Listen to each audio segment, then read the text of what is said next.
This week's episode, I really feel like there's always a switch that gets flipped in every season of the challenge, and I feel like the switch has now been flipped, where now it's just like pure competition. Like there's not really a ton of house drama, although there was a little bit of drama this week.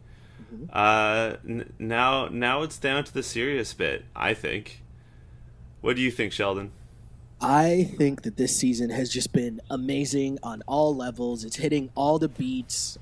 You're right. It has been more competition driven as of late, but that's a good thing. That's been a good thing. It's been interesting, and there's still been a lot of front stabbing, as TJ put it. It's been super interesting. It's been super good. I'm really happy about this episode. I thought this episode was really good as well. Great season of the challenge. I agree. We should introduce ourselves, though. I'm John Chidley Hill. And once again, I am Sheldon Alexander. And this is You Killed It, the podcast about the challenge.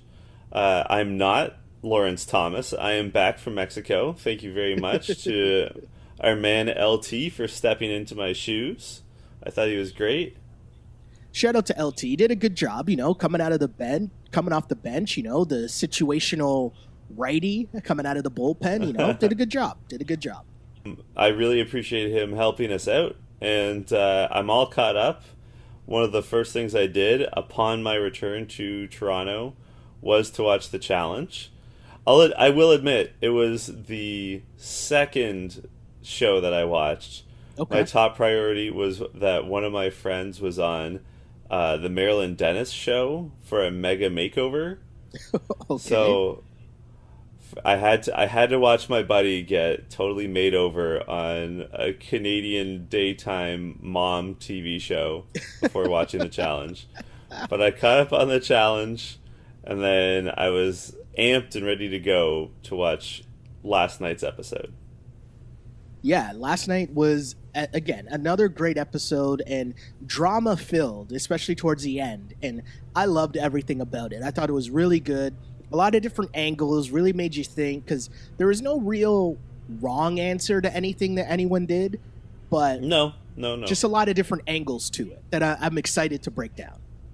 Yeah. So let's get to it. Yeah, I mean, we pick off right where we left off last episode, where basically it's a final challenge before the finale. And we saw everyone run last week, and now they're announcing who was going to move on, but more importantly, who the two last place people were that were going to get eliminated. And so first we find out that Zach and Nicole are the winners. And was that a surprise to you? No. I'll start there. Was that a surprise to you that Zach and Nicole won? It wasn't a surprise to me because before TJ announced it, Zach was saying to everyone, like, you should all be very proud of yourselves. Like, he was so confident that he'd won. And that's not even in Zach's character, but, like, he knew he had smoked it. And, like, because they showed it last episode, they showed him, because, they had that dramatic build and everything. Mm-hmm. Because he said it basically as TJ was speaking, they couldn't edit around it.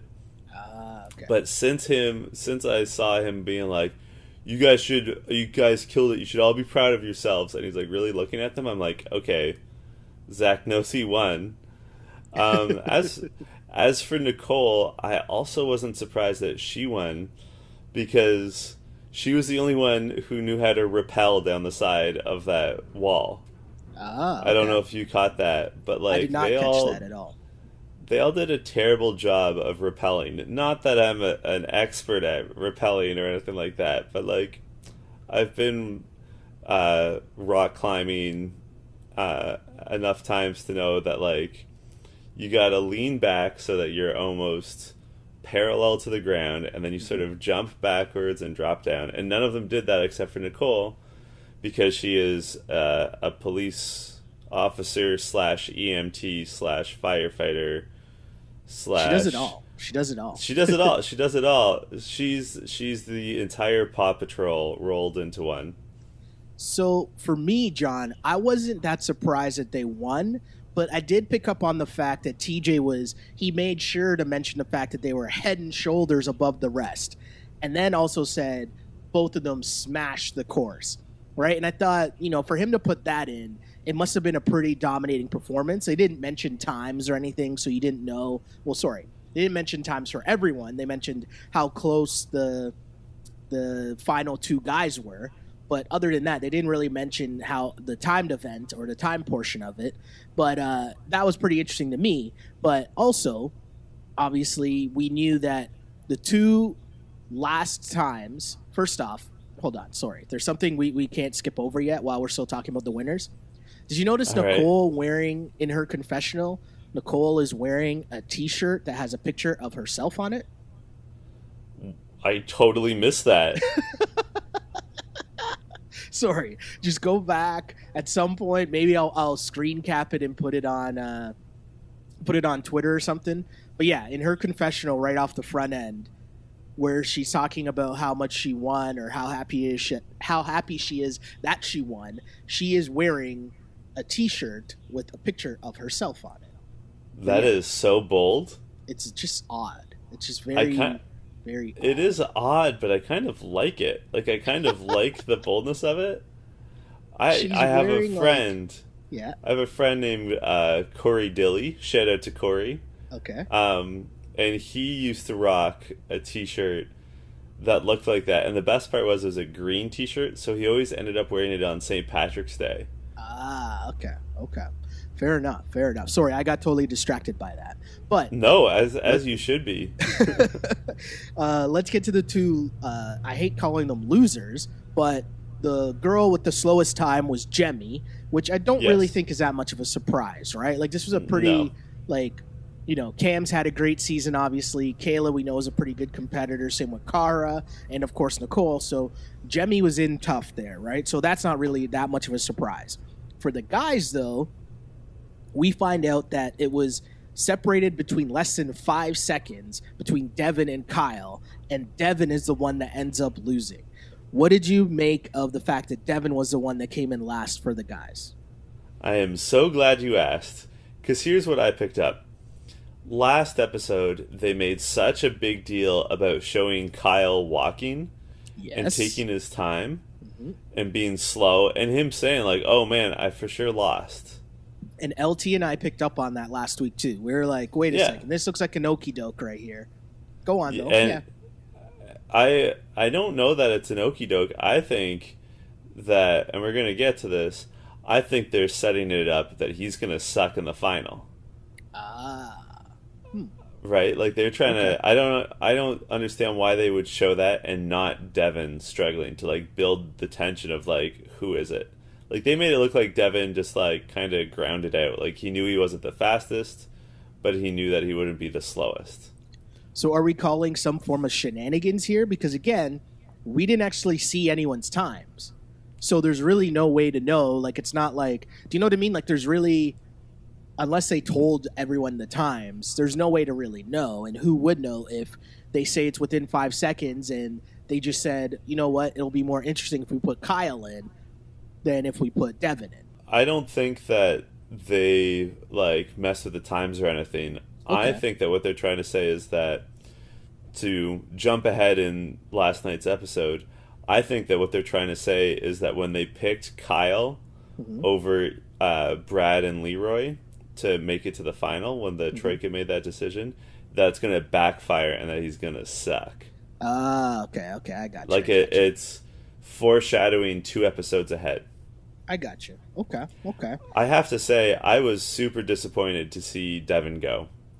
I was disappointed in Devin because I feel like his big move, the move to take out Johnny Bananas is always going to be remembered because it was just, there's so much build up to it and it was such a grandioso episode. Do you know what I mean? Grandioso, is that even a word? Or is it grandiose? It is now. Grandiose. No? There you go. I Yeah. didn't want to call you out on that. That's totally allowed. As stated last week with LT, right? I said I'm not the smart one. John is the smart one. I'm just here for the party scenes, the pool scenes. John is the smart one to correct me on my mistakes. So totally fine. Call me out whenever you see fit. All good. Okay. Do not hesitate. Please. Don't wave that red flag in front of me, Sheldon. It might be the end of me. Is that what you're saying? I'm just saying. Don't good. unleash that side of me. That's too good. That's too good. But yeah, like everything that happened in that whole buildup of Devin taking out Johnny Bananas was so good. And part of me feels as if maybe it's all for naught, but it's kind of lessened now, right? Because he whimpered out of the competition. No, I would take it further than like it's not just a disappointment because he was one that took out Johnny Bananas. It's a disappointment because if you broke down all the male competitors this season, I'd say Devin was in the top 3. The other 2 are obviously Tony and Zach.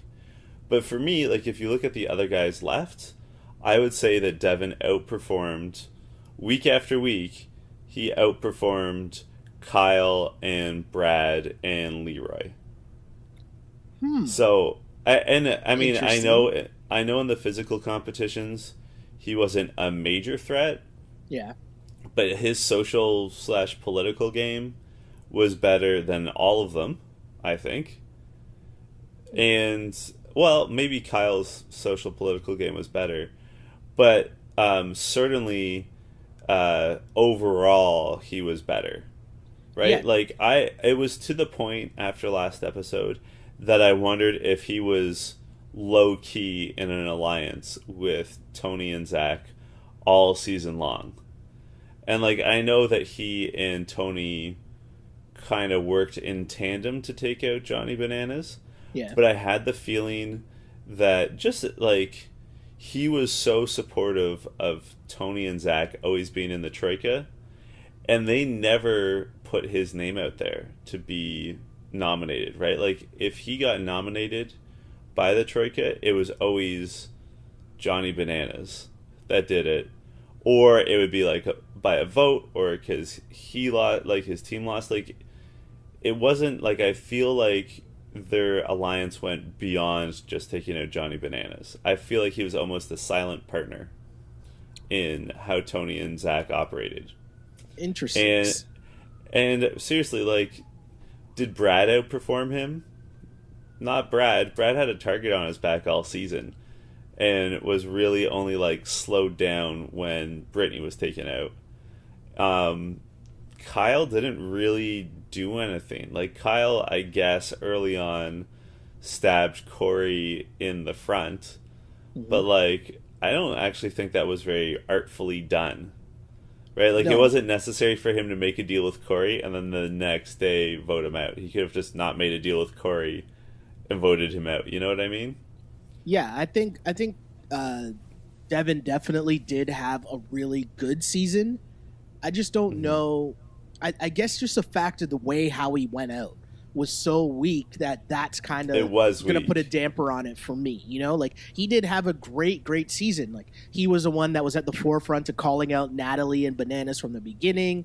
He called his shot against Bananas, which was a massive move. He kind of blindsided him. Like, I don't think Bananas saw that coming in terms of the blind side, but to call your shot and say, I want Bananas, and then take him out, that's a big time move. And he played a pretty solid political game. He won some challenges. Like, Devin did have a really, really good season. But just to go out like that, that's a tough way. And I mean, no matter who it was that was going out in that way, it would have been a bad look. You know what I mean? Because you don't really know how well you're doing. It was almost a competition more so against yourself. Because as Devin said, right, like, you think about all the places that you could have made up 5 seconds, right? So it's almost like you were competing more so against yourself than you were against the other people, because it's a mental game of mind over matter of how tired you actually are, right? But I mean, it was interesting to see, and Kyle, I don't know what to make of Kyle's season, right? Like Zach calls him out at the very end of this episode, or somewhere in this episode. Zach calls him out and says, Kyle's playing this whole game where he's like, oh, I just get drunk and I don't really know what I'm doing, and he's kind of aloof. But Zach says it's all a game. And I kind of agree with that. But I also don't think, I also don't think that Kyle's had that good of a season that it's like, oh, wow, he's such a good player. Do you know what I mean? Like, I don't think he had the one really good performance in that when they were running in the sand, right? He did a really good job on that. But other than that, like, I don't think Kyle's done anything that crazy or that great this season other than just be aligned with Kara and pretending to be aligned with whether it was Bananas or Tony or whoever was in power. You know what I mean? What do you make of Kyle's season? I agree with you. Aside from that one where he dug deep for the running in the sand, I don't think he was that good. I don't think he was that impressive. And, we've been critical of Nelson. I mean, almost always Nelson, thinking with his second brain, his lesser brain. Yeah. We're going to come to this, but I think Kara is thinking with her lesser brain as well. Like, yeah, we'll definitely get there for sure. And but I don't think that. I mean, Kyle, it sounds like had a good social game where like everyone loved him. Yeah. But like, I think lots of people like Jemmy, right? True. And no offense to Jemmy, that doesn't make her a good competitor. That makes her popular, and it means she has fun and she gets to stay long on the show. And I love having Jemmy on the show. Yeah. But that doesn't mean you have a ton of heart if you're good at just like bouncing around. Like, oh, cool, you cut back on your drinking? Like, that's not really super impressive. But it's not even that. Like, I mean, you're cutting back on your drinking so you're not as hungover, right? Like, you came in partying in the house. Like, it's not...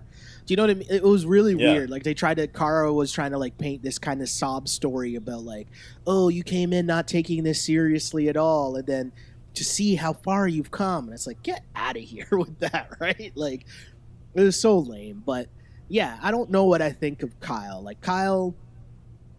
I'll say he's probably not a dude that I would, like, hang out with. Right? No. Like, I don't, like, he's not that kind of dude.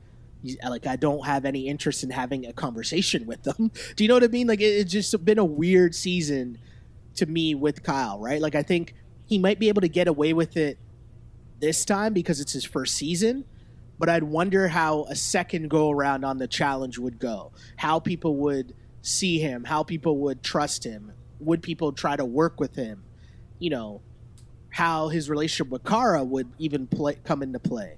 All those things I wonder going forward, because he strikes me as a guy that would want to do the show again, right? Yeah, he said that. I think it was last episode, he said, like, I'm addicted to the challenge now. Okay. Like, I'm definitely coming back. So, and you know what? Like, I'd like to have Kyle back. Like, I think he's a good character. He's funny.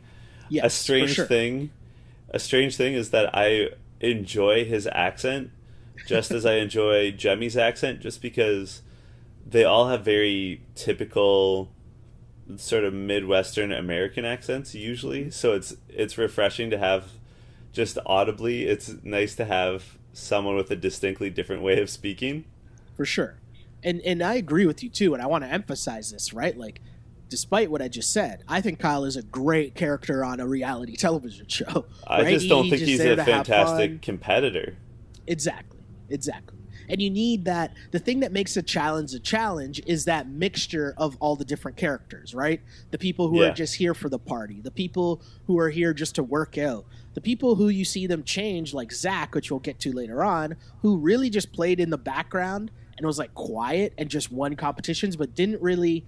He was almost a different Zach, which I think we'll get. I'll touch on a little later, but let's get more through the episode for now, anyways, right? Sure. So, again, Jemmy and Devin are the two competitors that are eliminated, and everyone else is going to the Czech Republic, right? Yeah. And they run a little montage, with the people talking about what they want to win for and why they want to win. Did any of these things stand out for you? Because for me, the one that stood out was two things stood out for me, right? One, Kara wants to build an obstacle course gym. I thought that was kind of just a weird, like, specific type of gym. Sheldon, they always want to build gyms. Like, also true. But that's what I'm saying. If we were to go back through every season, yeah, it is very specific. I think there's actually one of those opening up close to me. Anyway, if you were to go back through every season of the challenge and like made a chart, maybe someone's done this, but made a chart of what everyone plans to do with their money, I promise you like a solid 80% of them want to open a gym. Totally agree with you. Yeah, that's so true. But the other thing that stuck out to me, John, was that Brad says the last time he was in the Czech Republic was with his ex-wife Tori when they were trying to win money to start their family. That's kind of crazy. That's pretty crazy, no? Yeah, it was the last time he was on the challenge. He was in the Czech Republic. That's a weird coincidence for him. That'd be so weird. That would trip me out so much. I could be long. Oh, no. You know what? I am right. I was going to say, I thought that Cutthroat was the last time that they did teams, but that's not true because they did teams for Battle of the Seasons. Okay, but yeah. I don't even remember. All these seasons, I can't even lie to you, all these seasons end up being a blur in terms of what they're called and what the like actual gameplay format was. It all becomes a blur to me. I do struggle. I don't think I could name them all in order, but I could certainly come close. The problem is they had a bunch of Battle of the X's and Rivals back to back to back. True.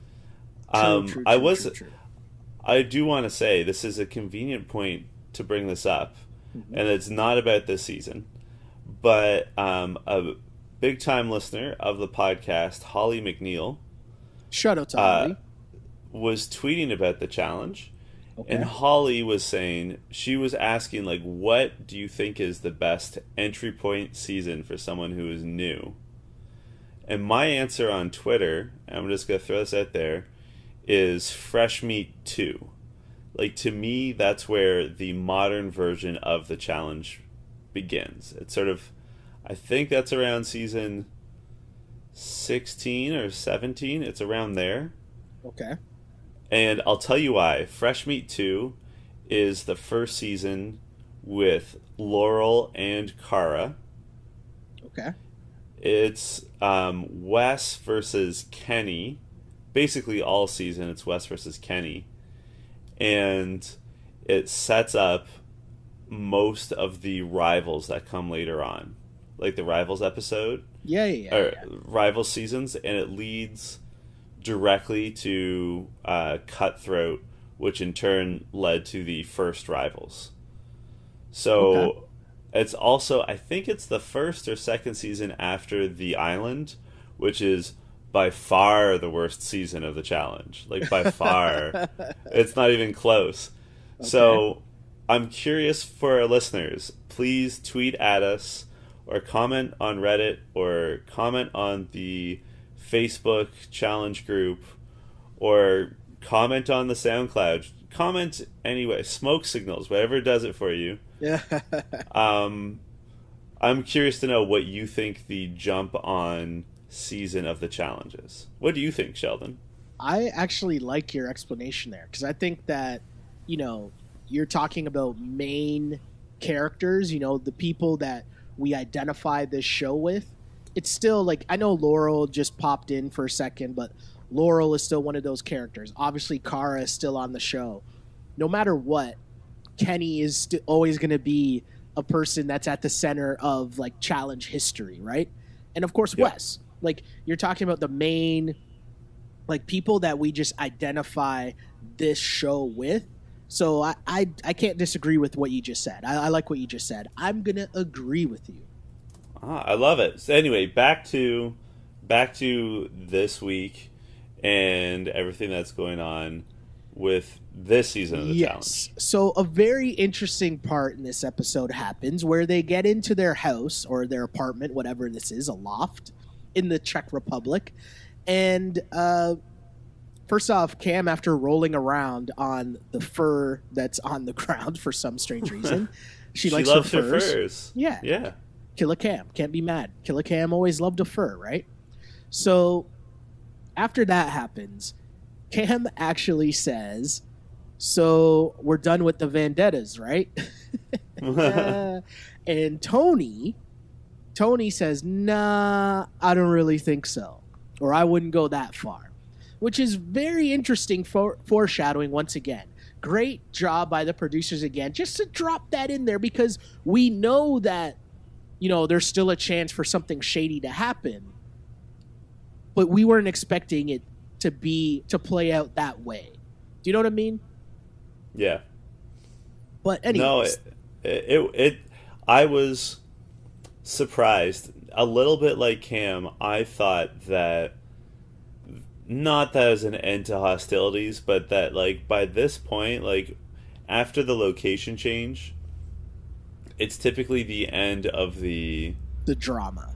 The drama. Yeah, the house drama is typically over. Like, aside from when Naya just went ham on Jordan, and then when Devin and his, what was Devin's partner? Cheyenne got into it with Johnny and Vinny. Aside from that, that's it. Yeah.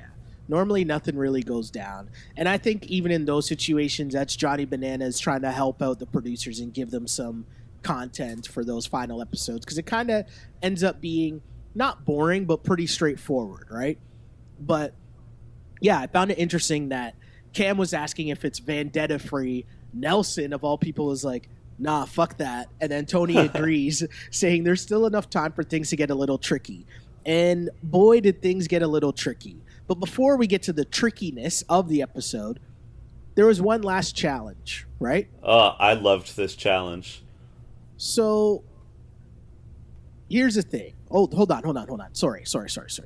I just looked back at my notes and there's one thing I want to ask you about. All right, lay it on me. It's very important, super important. And I hope you can read the sarcasm in my voice right now. Because I wrote down, like, in his confessional, Tony says, obviously he wants to win this money for his family, right? But he also states that he works overtime every weekend to make enough money for his family.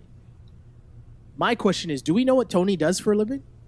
Like, I have no idea. Absolutely no idea. And I was just trying to figure out, like, what could Tony possibly be doing that he's working overtime every weekend? I don't know. That's a good question. I have no idea what his job is.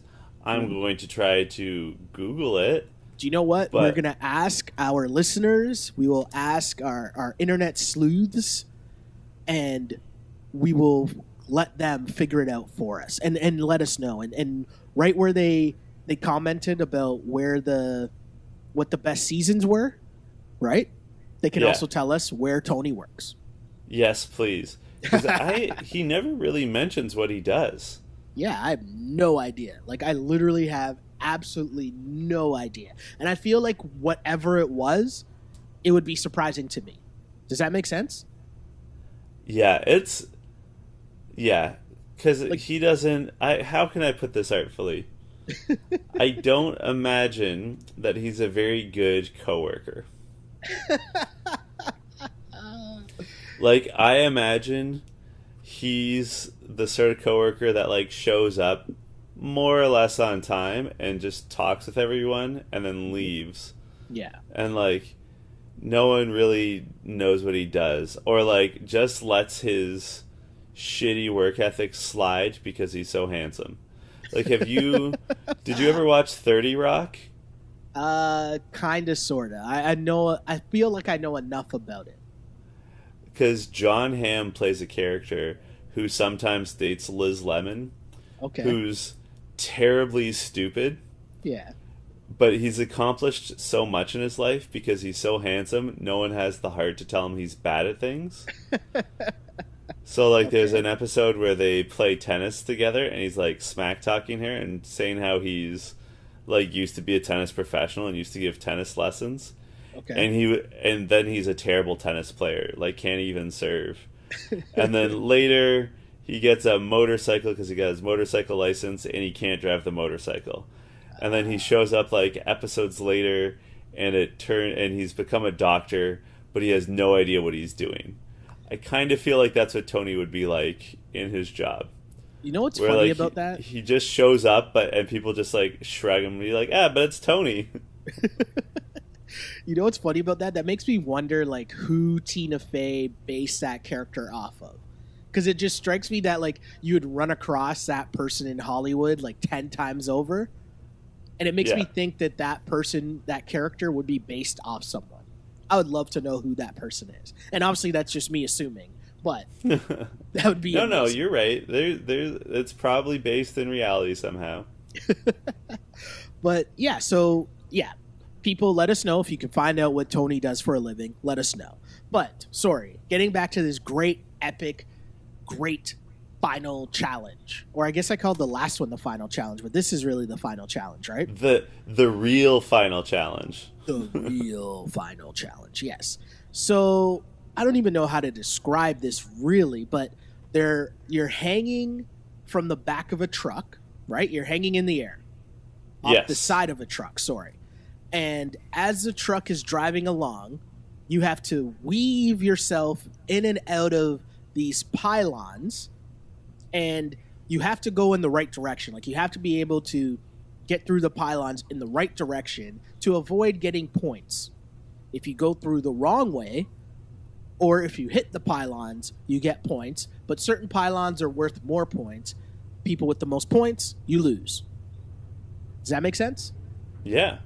Yeah, okay. You nailed it. You're right. It's just visually, like if you watch it, it's very easy to understand what they were doing, but it's hard to spell it out.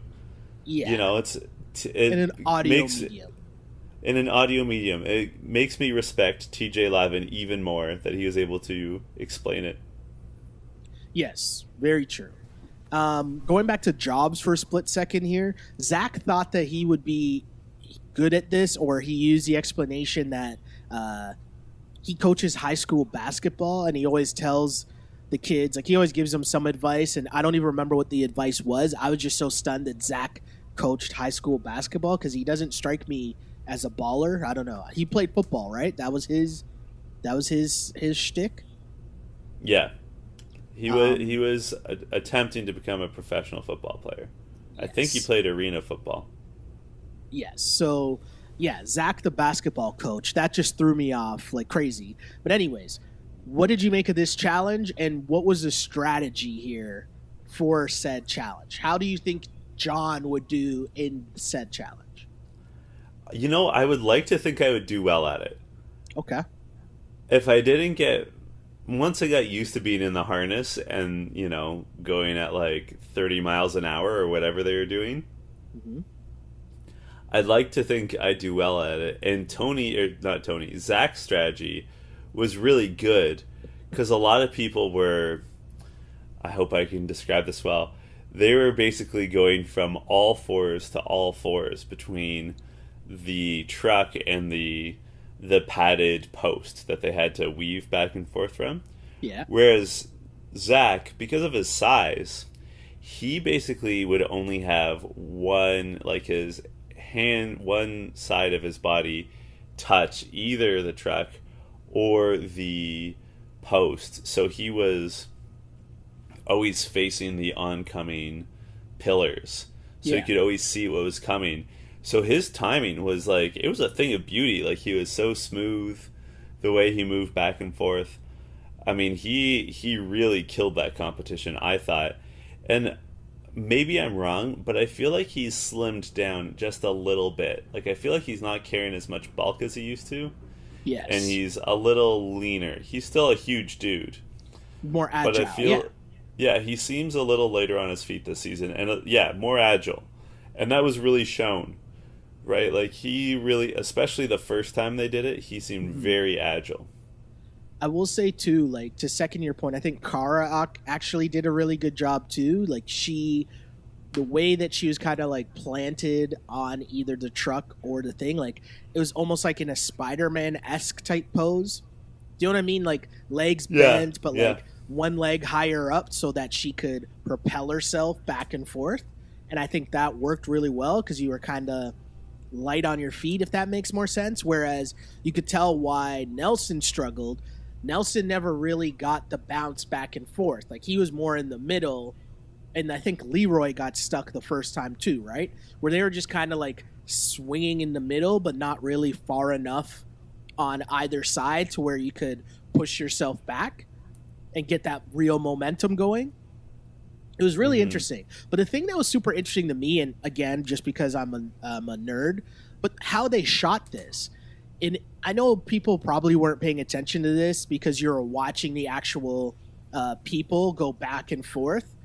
But how they shot this, they have two trucks. So they have like stationary cameras, right, that are filming it on either side. But then they actually had two trucks driving alongside the big boy truck that's holding the contestants. But on these two pickup trucks, on the roof of those pickup trucks, there's a tripod with cameramen filming this competition as well. And I was just like, holy shit, like, what's the liability for the camera guys, right? Like, that's a crazy shoot. And especially the second time around where they're going a little bit faster, I'd love to know, and again, this is way too inside and TV nerd, but I would love to know how that rig was, right? To make sure the camera people are safe. Like, you're in the back of a pickup truck and you're just trying to like stay still, and I know you're not getting the most steady shot possible, but I don't know, it just looked really cool to me. That's the kind of stuff that interests me, and it looked so cool. Well, you know what it reminded me of? And I'm glad you talked about how they shot it. It reminded me of that famous Volvo commercial. I know how to speak English. That famous Volvo commercial where Jean-Claude Van Damme had one foot on different Volvo trucks, and then they slowly pulled apart as they drove down a runway, so that he was doing the splits between them. And Enya played. First of all, epic ad. Second of all, they were clearly on a runway at an airport, because that's the only way you can do it, is to have that long a stretch of roadway that's not going to have cars on it, that's flat and smooth, like consistently smooth. Yeah. But to your point, those trucks, they were on the grass on either side, weren't they? Like, that makes it even harder. Yeah, definitely. Yeah, they're on the grass on either side. And the other thing, too, I was wondering, because there's another person, like there's a camera guy, and then there's another person also in the back of the pickup truck. And I was wondering if that was a person who was counting and keeping track of the points. I don't know. I have no idea. But I think maybe that's how it went, because how else would you be able to keep track of it that quickly? But I don't know. It was a super great challenge. It was super cool to see. There ended up being a tie. Like, all the people that had 0 had to do it again, with the truck going a lot faster. Yeah, they were clearly not prepared for that, eh? Yeah, like, I found they it definitely really weird. didn't think they'd have to do it twice. I was confused. I didn't even understand why they had to do it twice, because I thought it was all about, because they needed to declare a winner, right? So if you had all these people that were tied, you needed it to differentiate itself somehow. But it was so funny because during some of them, right, like I think Nicole's for sure, and I can't remember who else, but it almost seemed like the pylons fell because of the speed of the truck. Like, the wind knocked over some of them, and it didn't even look like it was a contestant that knocked over some of the pylons. Did I get that wrong? There's a couple there was a couple that were like that, where I was like, they're gonna have to like look at that at instant replay, because I don't think that person touched it. And I also think a couple times maybe their bungee cord, like the thing that was suspending them, maybe, I think that hit a couple, which isn't really fair.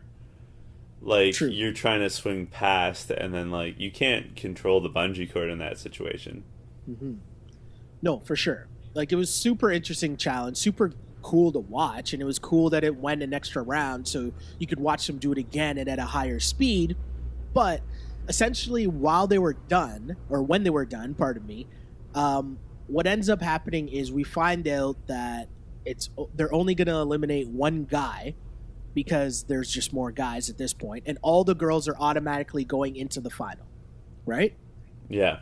So the one guy that is eliminated automatically for having the worst score is Nelson. Mm-hmm. And much like Devin went out with a whimper, I feel bad for Nelson too. And not because Nelson, it's not that Nelson had a great season, but it's almost as if like Nelson can't catch a break. Like if you go back a couple seasons of the challenge, right? And if you've been listening to us for a long time, we were pretty hard on Nelson for a while, right? Like we were pretty hard on Nelson. I'll be honest, I've gotten to the point after watching him on this season where I feel bad for him. And I don't even know that it's because he deserves to win. Like I'm not saying that, he got robbed or he was that great of a competitor this season, but I'm just feeling bad for him because like he just keeps getting the raw end of the stick. You know what I mean? Like I don't know. Like I feel bad for Nelson. He had a tough season. He was backstabbed a couple times by females. He, I think he still kind of feels the wrath of being boys with Corey. That always puts him at a bad point in the game. And despite Corey getting eliminated early, it still doesn't even matter, right? Like Nelson is just he just can't seem to figure out the game yet. Yes, and I honestly thought seeing this competition, the truck competition, I mean, well, as soon as I saw, I'm like, this is built for Nelson. Like this is something, because to me, he's the most athletic of all the male competitors left at this point. And that's like, the thing too. He made one mistake, right? Yeah. The problem is he made it too early. Yeah. Because that's the tough part. He's super agile and quick. Mm-hmm. And it seems to me, I could be wrong, it seems to me that this is a competition that would benefit someone who is a little bit smaller, a little bit faster. Yeah. And, he was up against Leroy and Zach and Tony and Brad, who aren't unathletic, but, like, they're more muscle than speed. Brad in particular is just like a walking tank. Yeah. Like he's definitely on that Rocky Balboa 6, like making some hurting bombs. We're not going to be faster. We're not going to be like more precise. Yeah. You're just going to be a big dude plan. The other thing too about this challenge, I think, as much as agility helped, I think your temperament also mattered, right? Like you had to remain calm, because I feel like it'd be so easy to make one mistake and then you just get rattled and then you just knock over all of them, right? Yeah. And I feel like that might have been the one thing that happened to Nelson, where like you got past one, but you barely got past one. And then now you're rattled the rest of the way and you end up going the wrong way. I think that was an interesting thing to also remember about this challenge, how difficult it would be to remain calm. I mean, as calm as you can be while dangling from the side of a truck that's going like 20 miles an hour, right? But again, great challenge. Nelson is the one going home. We find out, as I mentioned, that the girls are all safe. They're all going to the finals.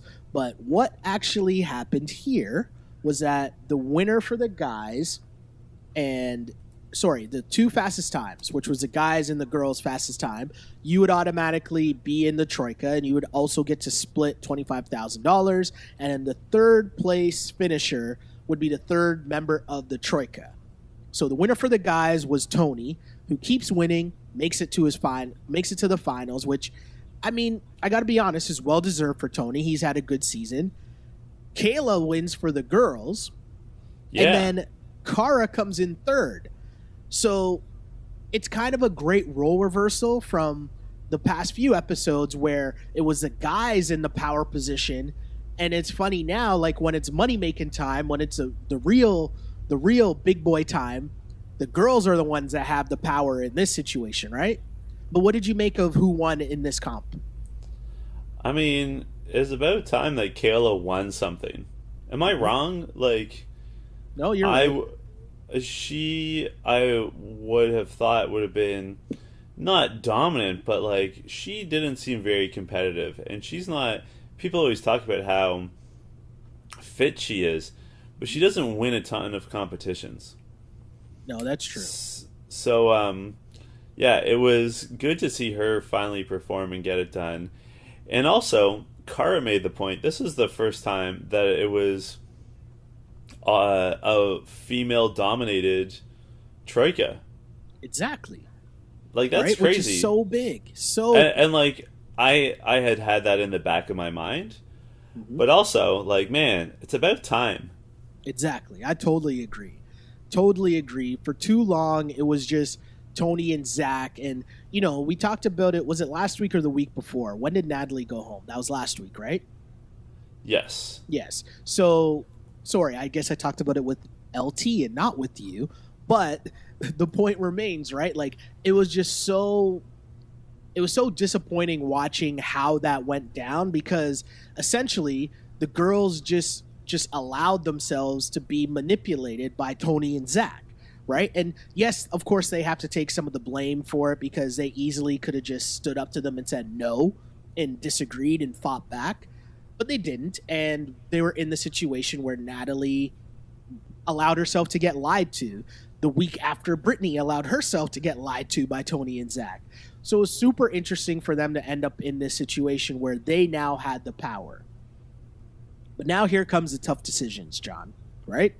So the Troika on the spot has to pick. They had to pick. Hold on. What did they have to pick at that point? Sorry. Who's going into the Inquisition, right? Yes. They had to pick 3 guys that were going to go into the Inquisition, and obviously 2 of those guys were then going to go into the elimination. So essentially they had to pick one person to be safe. What did you make of this choice? Because the guys that they have to choose from, right? You have Zach, Brad, Leroy, and Kyle. The Troika has to pick one guy to be safe. What did you make of this whole thing? Because at first, I was for sure that it was a knockout. They were going to pick Zach. But Tony right away takes the opposite side, and he puts it on the table that he wants Zach out. What did you make of this whole breakdown? I was interested in it because Zach, in the past, has gassed out hard in final challenges. In previous seasons, he's really struggled with doing distance and stamina and stuff like that. Mm-hmm. So I was interested, and like was it Emily who criticized him for that in the Champs versus Stars? Was that the one? There was someone who had been like, I don't want to run a final with Zach because he gets gassed out and he freaks out and I think it becomes a big baby. I think it was Emily. I think in so any too. event, I had kind of assumed that one of them, I saw where Tony was coming from, and I had assumed that one of the women would be like, yeah, you're making a good point. He struggled.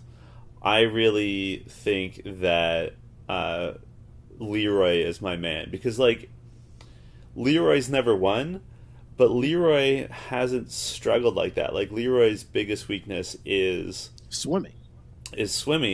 And there's not a ton of swimming. I mean, I guess there's always some swimming, but he's also improved his swimming, and he's also the easiest and nicest of, and to get along still with. competitive. For like sure. Kyle is nice and would be easy to get along with, but like Leroy strikes a better balance of being physically competent and nice and easy to get along with. We've talked about this in previous final challenges. Where like where people are like, I'd rather run a final with Derek K because he's just super nice and positive and like still pretty good physically. Like not the best physically, he's not like a CT, but he's super nice and easy and supportive. So I'd rather run with him. You know what I mean? It's super, yeah, oh, definitely. And the thing that would made this decision so interesting, right, was because there's 2 complete different agendas at play, right? Tony... Yeah, and I think they're both equally valid, too. Oh, for sure. And Tony's just outnumbered, right? Because Tony would rather have the weaker competitors in, right? So Tony might want to have Kyle in as opposed to Zach, but the girls would want to have a strong, or who they deem to be a strong competitor in. So it was very interesting in that point, but again, that's why the numbers were so key, that the power was with the women. So they're like, nope, Tony's off the table, or Zach's off the table. He's getting our vote. There's no way we're letting him go into the Inquisition. And there's nothing that Tony can do about it. And it was interesting because this is where Leroy really started to point out to Tony, or was it in a confessional? I think it was a confessional, right? That Leroy's like, why would Tony do that? Like, he's clearly your biggest competition. Why would Tony do that? But obviously Tony didn't have much of a say. But this was really the first chance we got to see Leroy kind of get a little salty with Tony here, right? Which was just kind of an avenue or a peek to see what was ahead for Leroy and Tony in this episode, right? Yep. I mean, things really got a little more heated up, so Zach is the one that is safe. Cool. Zach is very happy. Zach gives him a hug. We get to the Inquisition. The Inquisition was super interesting because you had 3 different styles of play, right? Tell me which one you enjoyed the most, okay? John, tell me which one you enjoyed the most. I was about to call you Kyle for some strange reason. But John, tell me which one you enjoyed the most. You had Brad, who tried to play the personal card. I got a lot going on in my life. I got 2 kids. I'm a good competitor. You should pick me to go in the final.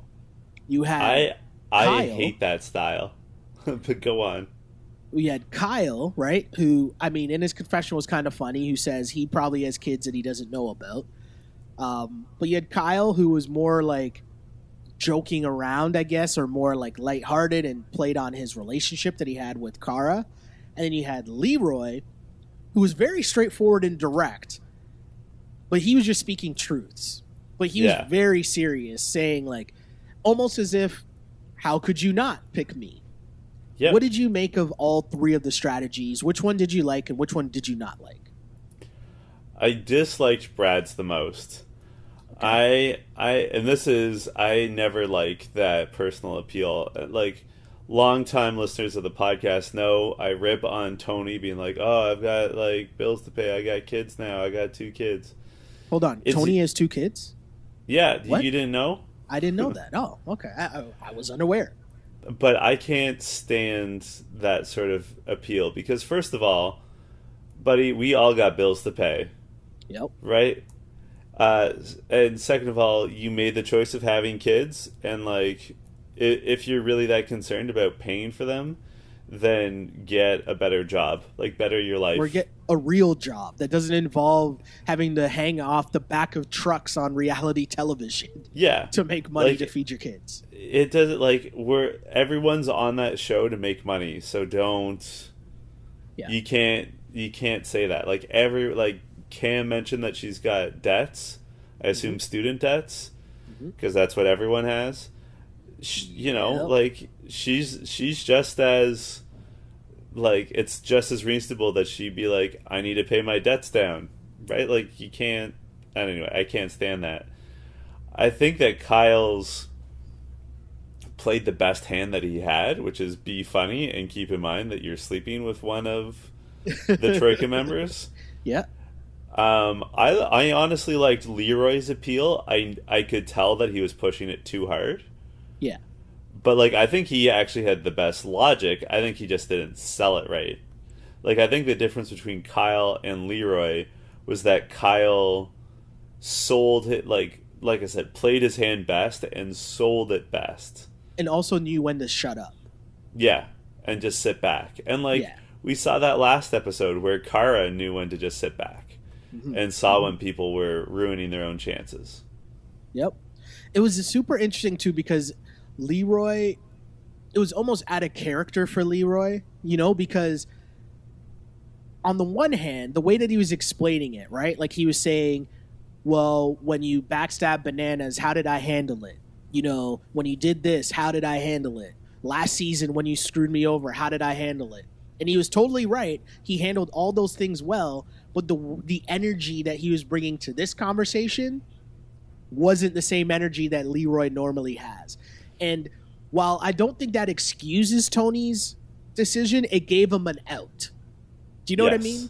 Like, it doesn't excuse it, because I still agree with Leroy 1,000%. but it gave Tony the opportunity to make something up, right? And Do you same for think? Kara. I don't know. Kara's just weird, but whatever. Do you think that part of what was going on was that Leroy was heated because of something that happened off camera? Hmm. Like, It's interesting. I'm not saying that there's like an ugly incident, but do you think that someone, probably Tony, made some offhand remark that like got his back up, where he like felt like the the knives were out and that he was about to get stabbed in the front? Because he even sort of alluded to something like that when they do make their decision, where he said, "Please, you've already made your decision." Yeah, I mean it's interesting, right? And I wonder, maybe you're totally right, and you're onto something there.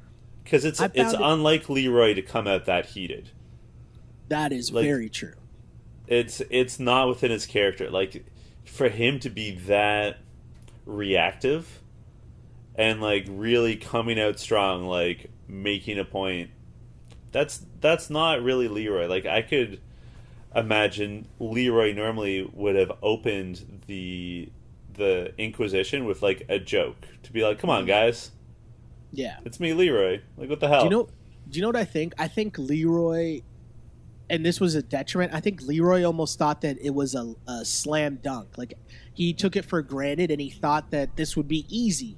And maybe in the time in between the actual competition to when the Inquisition happened, he didn't get the vibe that this was as much of a layup as he felt it should be. And that helped him, that made him simmer even more and be like, wait a second, why haven't these guys told me already that I'm safe?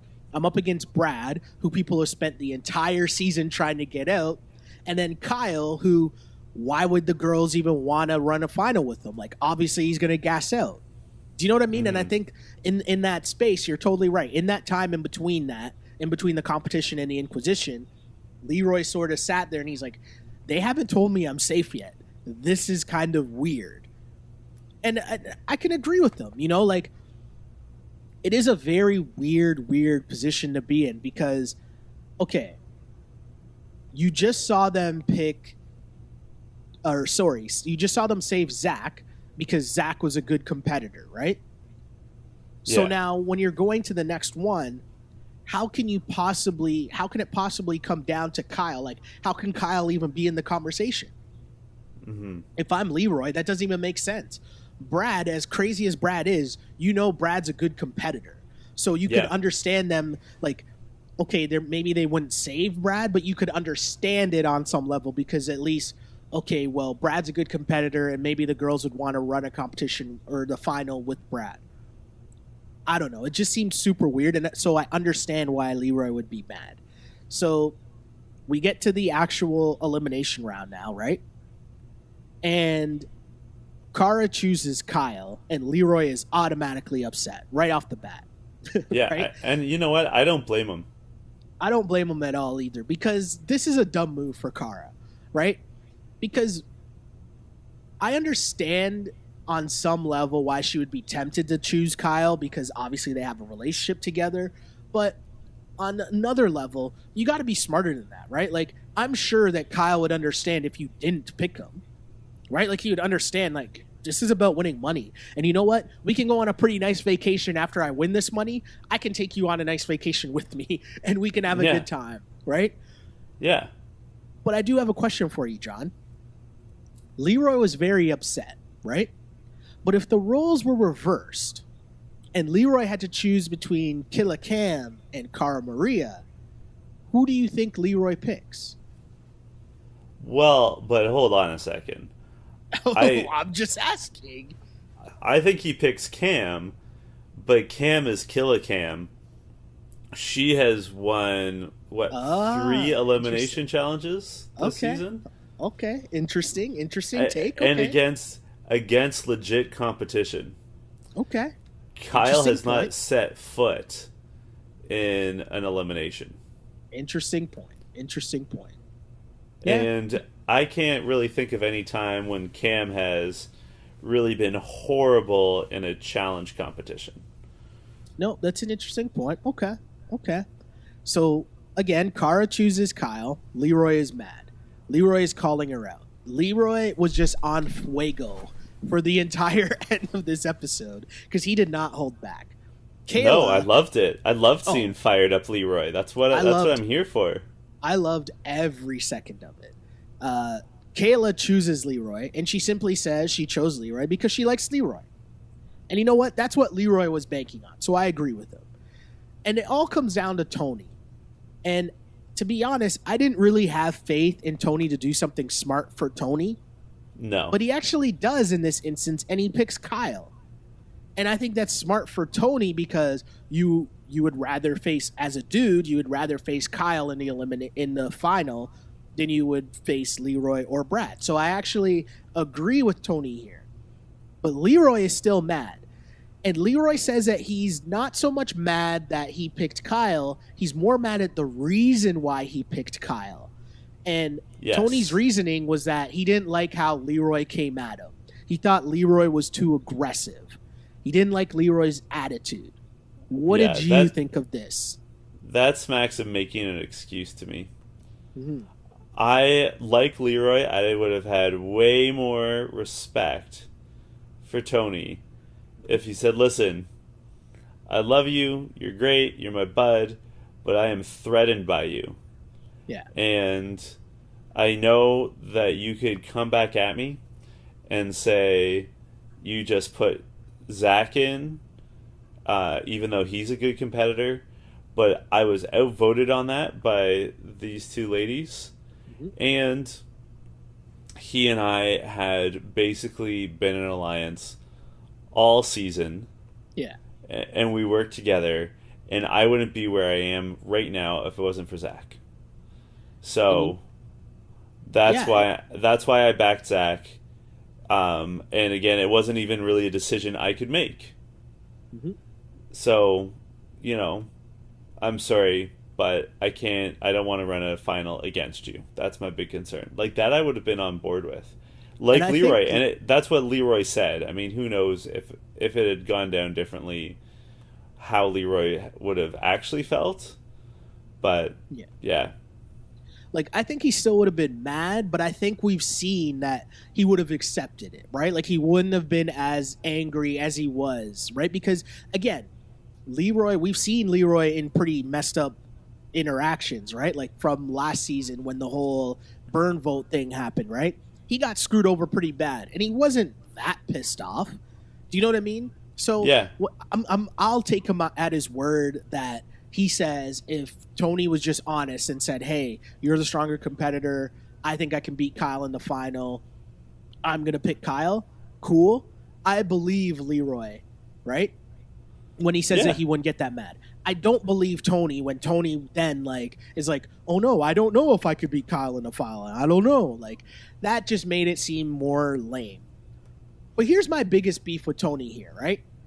Tony is a guy who season after season just got super drunk, was super aggressive towards women all the time, and then you had the audacity to say that you don't like how aggressive Leroy was to you? You didn't like how he came at you? You didn't like the tone in which he came at you? Hold on. Tony, the same guy who gets drunk and was screaming in girls' faces every single season, you're going to say that to Leroy, who's probably like one of the nicest people on the show? And just because, I mean, I understand that Leroy's tone might have been a little bit different and it might have been a little more serious than you're normally used to, but it wasn't that bad. And to me, I was just like, get out of here, Tony, with that. Like, you, of all people, don't get to call people out for how aggressive they are or their attitude. Get out of here with that. You know what? You are absolutely right, and I'm embarrassed that I hadn't even occurred to me how hypocritical that was of Tony. And furthermore, I know Tony's been good this season, but I'm not he's on the road to redemption, but let's not act like he's redeemed himself. You know what I mean? Yep. No, I know that's kind of splitting hairs, but he's not. And people always compare him to CT. But CT's rehabilitation took several years. Mhm. Like it was a long process. Also, Starting too, really with Rivals, where he was every episode being like, "Hey Adam, are we friends again? Are we friends again?" And then like sorting out his issues with Diem, and then starting to be just like a kinder, gentler guy. Like there is a big change from when he returned for Invasion of the Champions, where he was notably kinder and nicer. yeah. It still was a long process that took years. And, like, let's not just, like, be like, oh, yeah, no, Tony's good. He had a good season. He had a good 6 weeks. That's not, I don't know. I don't think that's quite enough for me. Also, too, like CT's level of performance in the challenge, like on the show, was a lot better than Tony's ever was, right? Like Tony was disruptive in the house and he sucked in challenges, right? Like if anything, the biggest thing with CT and why like people were rooting for him, and I'm using air quotes here, was because CT was really good at challenges, but he would always almost like get in his own way and like mess up at some point or get too angry or get in a fight or whatever. But he was good at challenges. Tony wasn't really good at challenges, and then on top of that, he was getting way too drunk and getting into fights with girls. Yeah. Right? Like, just come on, man. Like, I didn't forget any of that. So, yeah, you calling out Leroy for that, super whack. Not here for that. But if there's a flip side to this, Leroy calling out Kara for just thinking with another part of her body that isn't her head, and calling out Tony, the flip side to all this was that it made Leroy more fired up for the most perfect elimination for you to be fired up in. Right? Oh, yeah. So it was called Headbanger. And basically, you had to smash through a wall, right? Then you had to smash through another wall where on the other side, there were these two giant balls. And inside these balls, there were little balls, smaller balls inside the big balls. A lot of balls. You had to then smash the big balls to then free the small ball from inside. And then once you freed two of your small balls and put them into the tube, you win. Basically, this was the elimination that was meant for letting out your aggression. And it was perfect for Leroy. What did you think? Who did you think was going to win this when you saw what the challenge was? I thought it was going to be Leroy. I didn't think it would be so one-sided. Yeah. Like, forget how fired up Leroy was. That was definitely a benefit. But also, Brad was just a comedy of errors. Like, he ran at his wall and knocked it over instead of going through it. And how does that even count?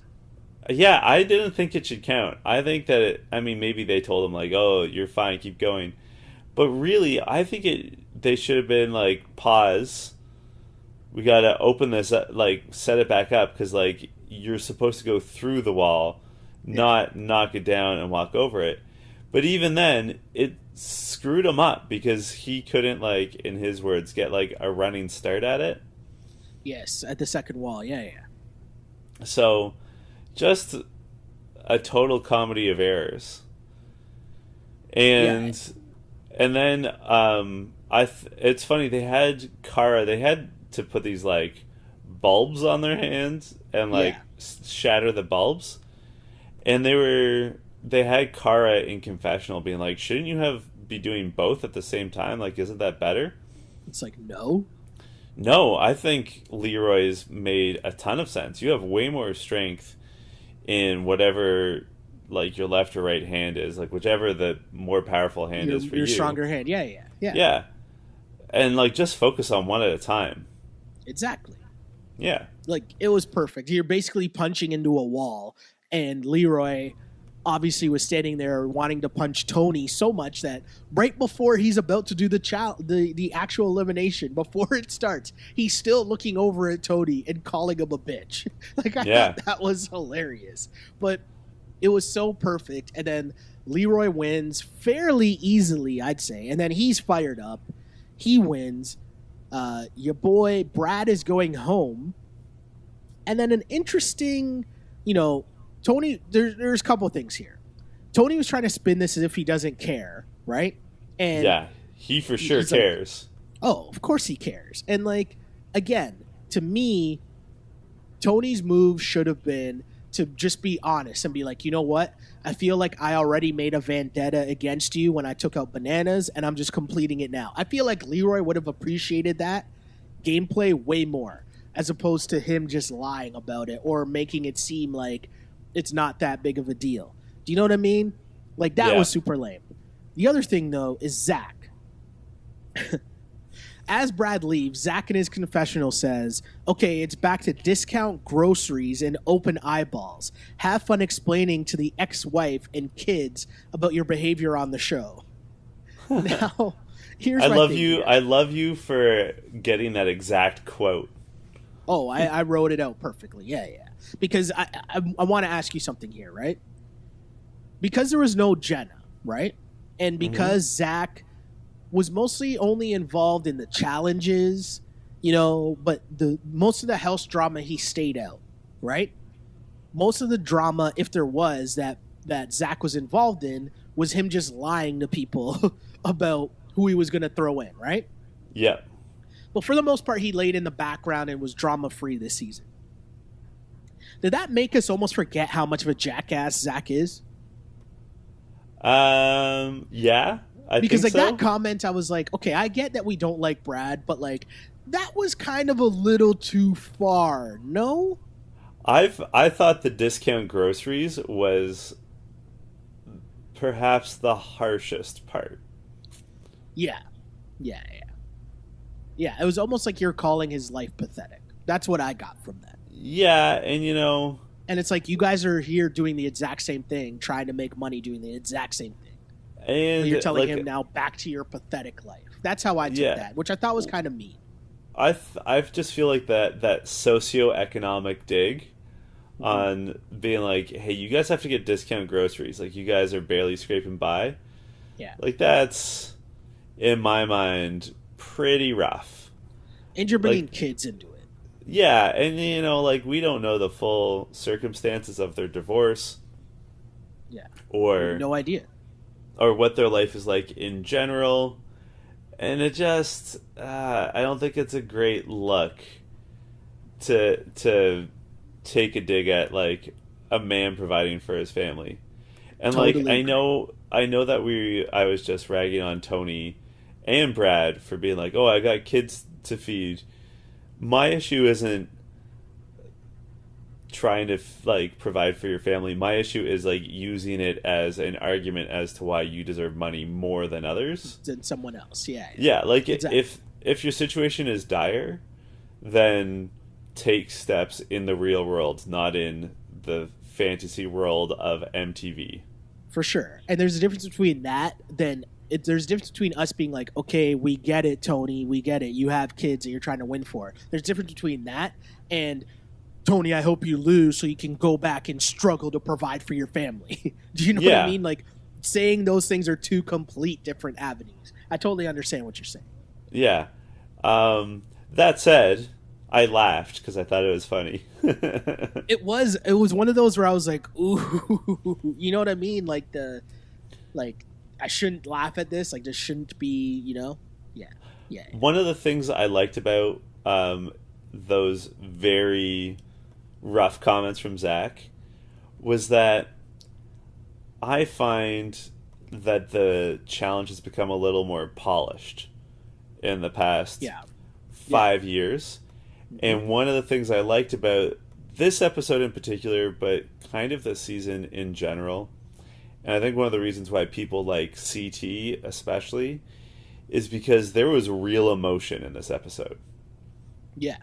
There was real fire in there was real fire coming from Leroy, and like what Zach was said about Brad as Brad left, like that was real. Like that wasn't him just trying to get screen time. That wasn't him like playing for a laugh. It was so mean that you know it comes from a legitimate place of distaste for Brad. And I do think it was super harsh, but I like that like he's getting real, and like I miss that kind of rawness.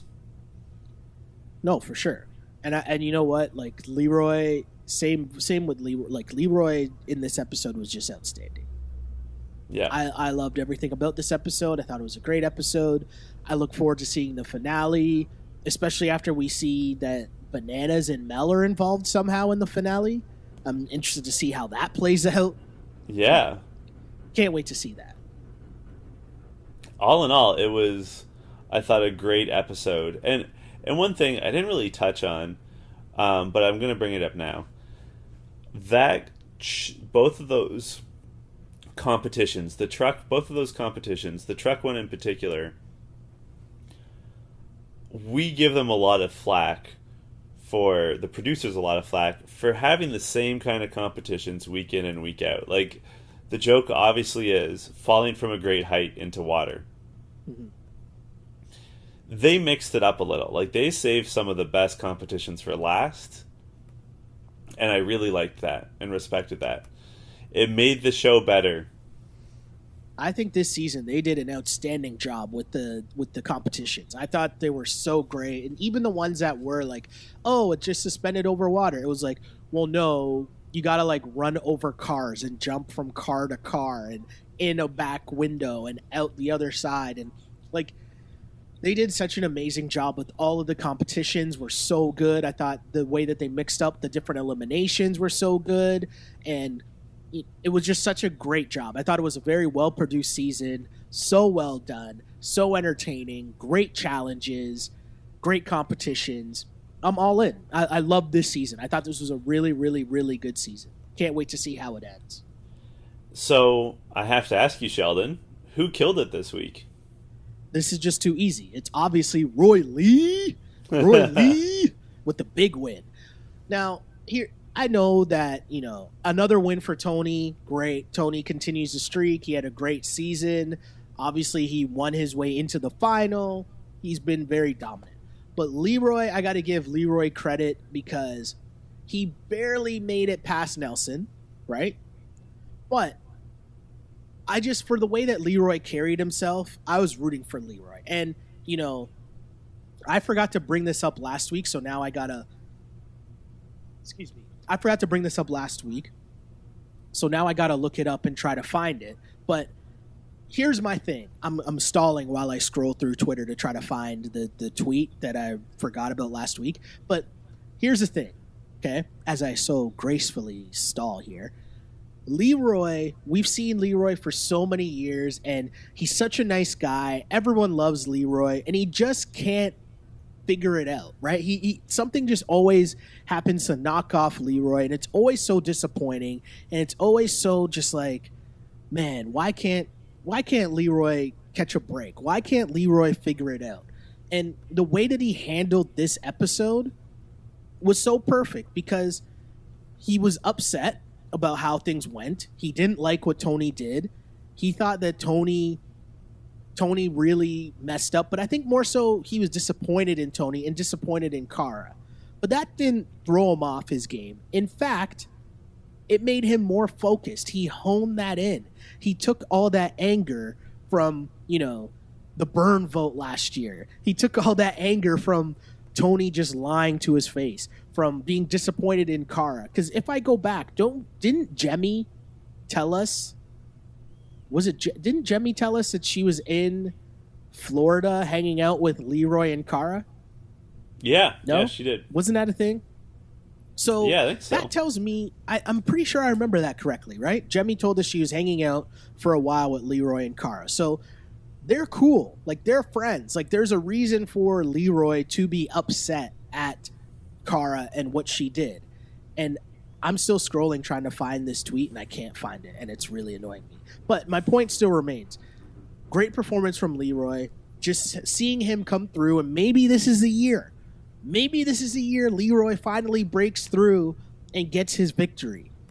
And I'm rooting for him. I'm so happy for him. I just want Leroy to finally get his dub. And it would be so fitting for him to do it in this year when it's not with Johnny Bananas, right? Because I feel like if he did win before, we would think it's because Johnny Bananas brought him through or Johnny Bananas was the reason. You know what I mean? And in this instance, Johnny was gone. And it was Leroy just fighting for himself to like stay in it. And he did. I got to give Leroy a lot of credit. Leroy killed it for me. John, who killed it for you? It's got to be Leroy. It's got to be Leroy. Who else could it be? And like you, I want Leroy to win. Like, of the people who are left, I want Leroy to win this season.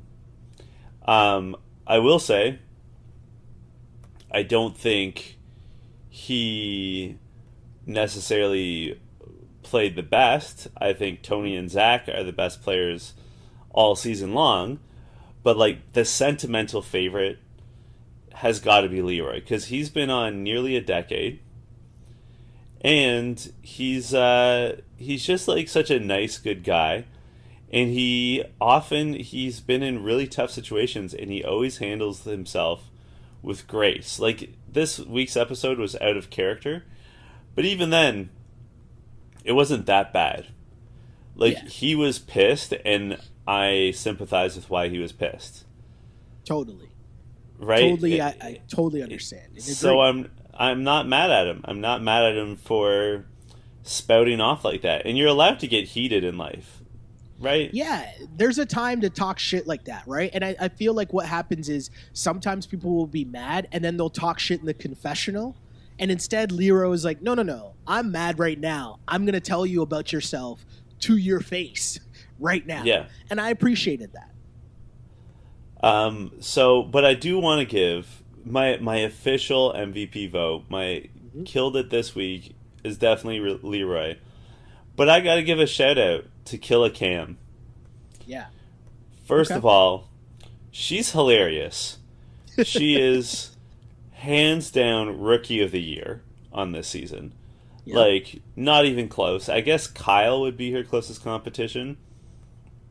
But to me, Cam got it done with 3 big competition wins, made it to the final on her own steam, right? Like, Kyle got a leg up from Cara Maria. Yes. Like, let's be real. And also, one of the things I like about Leroy and Cam is I'm not sure if they're a couple. What do they call themselves? Camroy? Camroy. Shout out to Camroy. I like them. They are certainly close. She has visited him in Las Vegas. They definitely hang out. Yes. And they definitely are close. And let's say that they are a couple. I feel like they have kept things low-key without hiding it. Yeah, it's just not all in your face. It's not they all haven't in your been face, flashy so it hasn't about been it. a storyline, right? We could never accuse them of being a showmance.